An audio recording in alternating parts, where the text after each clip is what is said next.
ಆಗಿದೆ, ಬಂದು ಸಿನಿಮಾ ನೋಡ್ತಾರೆ. Thank you so much sir. ಒಂದೇ ನಿಮಿಷ ಸರ್. ನಮಸ್ತೆ. ಒಂದೇ ನಿಮಿಷ. ನಾನು ಮಧುಸೂದನ್ ಅಂತ. ಆಕ್ಚುಲಿ ನಾನು ಪುನೀತ್ ರಾಜ್ಕುಮಾರ್ ಅವರ ದೊಡ್ಡ ಅಭಿಮಾನಿ. ನಾನು ಯಾವುದೇ ಕನ್ನಡ ಫಿಲಮ್ಗೆ ಇಲ್ಲಿವರೆಗೂ ರಿವ್ಯೂ ಕೊಟ್ಟಿಲ್ಲ. ಪುನೀತ್ ರಾಜ್ಕುಮಾರ್ ಅವ್ರ ಫಿಲ್ಮ್ ಬಂದಾಗ ತುಂಬಾ ಸೆಲೆಬ್ರೇಟ್ ಮಾಡ್ತೀವಿ, ಎಂಜಾಯ್ ಮಾಡ್ತೀವಿ, ಮಾತಾಡ್ತೀವಿ, ಹೋಗ್ತೀವಿ. ಆದ್ರೆ ಇವತ್ತು ನಮ್ಮ ಫ್ರೆಂಡ್ಸ್ ಕರೆದ್ರು ಮೂವಿಗೆ, ಬಾ ಹೋಗೋಣ ಅಂತ ಕರೆದ್ರು. ಹಂಗಾಗಿ ಫ್ರೀ ಮಾಡ್ಕೊಂಡು ಬಂದೆ. ಫಿಲ್ಮ್ ನೋಡಿದ್ಮೇಲೆ ನನಗೆ ಈ ಟೀಮ್ ಯುದ್ಧಕಾಂಡ ಟೀಮ್ ಏನಿದೆ ಅವ್ರನ್ನೆಲ್ಲರನ್ನೂ ಮಾತಾಡಿಸ್ಬೇಕು ಅನ್ನಿಸ್ತು. ಮಾತಾಡ್ಸಿದ್ದೀನಿ, ಎಲ್ಲರೂ ಪರ್ಸನಲ್ ಆಗಿ ವಿಶ್ ಮಾಡಿದ್ದೀನಿ. ಅದ್ರ ಜೊತೆಗೆ ನನ್ನೊಂದು ರಿವ್ಯೂನ ಇವತ್ತು ಕೊಡ್ಲೇಬೇಕು.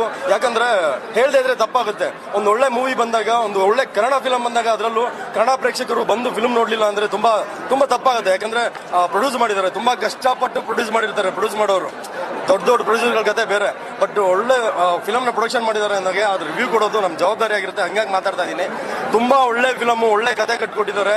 ಎಲ್ಲ ಫ್ಯಾಮಿಲಿ ಆಡಿಯನ್ಸ್ ಬಂದು ಕೂತ್ಕೊಂಡು ನೋಡುವಂತ ಸಿನಿಮಾ.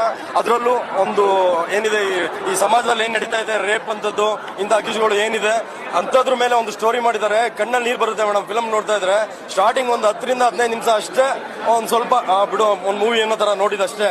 15 ನಿಮಿಷ ಆದ್ಮೇಲೆ ಮೇಡಮ್ ಈ ಫಿಲಮ್ ನೆಕ್ಸ್ಟ್ ಏನಾಗುತ್ತೆ, ಕ್ಲೈಮ್ಯಾಕ್ಸ್ ಹೆಂಗಿರುತ್ತೆ, ಅಜಯ್ ಸರ್ ಆಕ್ಟಿಂಗ್ ಹೋಗ್ತಾ ಹೆಂಗಾಗುತ್ತೆ ಅಂದ್ರೆ, ಅದರಲ್ಲೂ ಕ್ಲೈಮ್ಯಾಕ್ಸ್ ಅಲ್ಲಿ ಶ್ರೀಕೃಷ್ಣ ಪರಮಾತ್ಮ ಬಂದಂಗೆ ಆಯ್ತು ಸರ್. ನಿಜವಾಗ್ಲು ಯದಾಸ್ವಿ ಅದು ನೀವು ಡೈಲಾಗ್ ಹೊಡಿತೀರಲ್ಲ, ಅದು ತುಂಬಾ ರೋಮಾಂಚನ ಆಗುತ್ತೆ. ಒಂದೇ ಒಂದು ರಿಕ್ವೆಸ್ಟ್ ಮಾಡ್ಕೋತೀನಿ, ಎಲ್ಲ ಕನ್ನಡ ಸಿನಿಮಾ ಪ್ರೇಕ್ಷಕರಿಗೆ ಬಂದು ಫಿಲಮ್ ನೋಡಿ. ಕನ್ನಡ ಫಿಲಮ್ ಒಳ್ಳೆ ಫಿಲಮ್ ಮಾಡಿದ್ದಾರೆ, ಗೆಲ್ಸಿ. ನಾನು ಯಾವತ್ತು ಯಾರ ಫಿಲಮ್ ನೋಡಿ ಅಂತ ರಿಕ್ವೆಸ್ಟ್ ಮಾಡ್ಕೊಂಡಿಲ್ಲ. ದಯವಿಟ್ಟು ಬಂದು ನೋಡಿ, ಕನ್ನಡ ಫಿಲಮ್ ಗೆಲ್ಸಿ. Thank you.